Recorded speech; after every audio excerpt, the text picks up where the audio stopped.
D'abord, il faut savoir que ce qui nous frappe, c'est de célébrer l'an 1 de cette 9e législature sous des auspices qui donnent de l'espoir et qui sont vraiment, qui nous donnent des raisons de croire davantage à la représentation nationale que nous avons le privilège de représenter ici. Par conséquent, est-ce qu'on peut parler aujourd'hui de la 9e législature sans rendre un hommage mérité au chef de l'État qui a cru justement que l'on doit continuer à cultiver ce qu'on appelle la démocratie et qui se consacre à travers justement le Parlement. Et pour que nous ayons aujourd'hui une 9e législature qui donne, en tout cas qui donne envie de rêver, il a fallu qu'il y ait un dirigeant, un homme.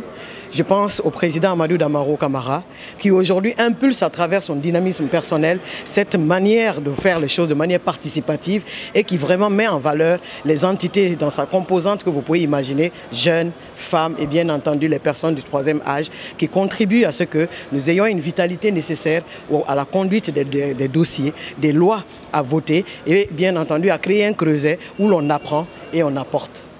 Absolument, vous aurez l'opportunité tout à l'heure d'entendre à travers le programme qui est élaboré à cet effet, les innovations, les réformes profondes qui ont été engagées ici, mais qui reposent essentiellement sur les ressources humaines que nous avons mis en valeur. Et donc, pratiquement, si j'ai quelque chose à rajouter à travers justement les acquis de cette première année, je suis, comme tout le monde, un peu bluffé par la rapidité avec laquelle on a réussi à, en tout cas, engranger tout cela, malgré ce que nous savons comme contexte difficile avec l'avènement de la Covid-19. Mais encore une fois, sincèrement, pour qu'il y ait un bureau de l'Assemblée nationale qui puisse être en mesure d'impulser, comme je le disais, il a fallu un cabinet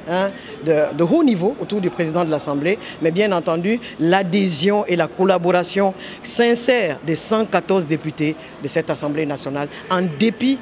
des groupes parlementaires de l'opposition et de la mouvance qui ont en tête, à travers en tout cas la manière dont nous travaillons, que l'essentiel c'est de propulser la Guinée malgré nos dissensions. Les défis restent vraiment en phase avec le rôle de l'Assemblée nationale qui consiste à veiller à ce que le gouverner autrement que le président de la République a démarré à travers la lutte farouche contre la corruption et tous ses travers puisse être une réalité à travers ce que nous avons, nous, à notre responsabilité à déchiffrer, à analyser et pourquoi pas à donner notre avis, même contraire à ce que le gouvernement apporte, malgré la majorité confortable que nous avons. Parce que le plus important, comme le président Amadou Damaro le précise tout le temps, nous ne sommes pas là pour faire genre. Nous accompagnons la vision du chef de l'État, mais nous accompagnons justement sa vision qui repose sur la manière dont on devrait prendre soin de la Guinée à travers l'honnêteté nécessaire, malgré ce que nous savons de ce que nous sommes en train de construire ensemble. Merci.